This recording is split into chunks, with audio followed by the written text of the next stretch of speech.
છે જેતપુરના હાડસમાં MG road પર આવેલ સ્ટેન્ડ ચોક પાસે ઓટો રિક્ષામાં લાગી ભયાનક આગ।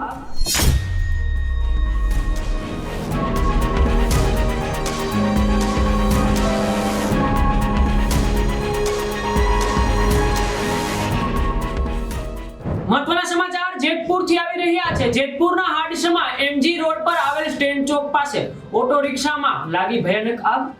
ઓટો રિક્ષામાં અચાનક આગ લાગતા રિક્ષા બળીને ખાખ થઈ ગઈ છે। રિક્ષા ચાલકના જણાવ્યા અનુસાર રિક્ષા ચાલુ કરતા જ વાયરિંગમાં શોર્ટ સર્કિટ થઈ હતી। આગની આ ઘટના સદનસીબે કોઈ જાનહાનિ નથી અને રિક્ષા ચાલકનો આબાદ બચાવ થયો છે। સ્થાનિકોએ ચાલક દ્વારા પાણીનો માર ચલાવી આગ પર કાબુ મેળવવાનો પ્રયાસ કર્યો હતો। ઘટનાની જાણ થતા જેતપુર નવાગઢ નગરપાલિકા ફાયર વિભાગે ઘટના સ્થળે પહોંચી આગ પર કાબુ મેળવ્યો હતો। આ મામલે રિક્ષા ચાલક મનસુખભાઈ અશરફભાઈ મેમાણે શું કહ્યું આવો સાંભળ્યું। અશરફભાઈ ઓછમાં મેમોર કઈ રીતે બનાવ કર્યો? હવે હું અહીંયા સાહેબ ઉભો થયો બરાબર છે ઉઠીને ફટાકે શોર્ટ સર્કિટ થઈ ગઈ બરાબર છે એમાં ભડકો થઈ ગયો પછી મેં પાણી નાખ્યું જોડે તો આગ થઈ નહીં ગાયની આગ વધી ગઈ એટલે હું રિક્ષા બહાર આવી ગયો બરાબર છે પછી પાણી બધા નાખ્યું ઉપરથી એ છે। આવા જ અપડેટ જોવા માટે આપ જોતા રહો સત્ય સમાપન ન્યૂઝ। નમસ્કાર।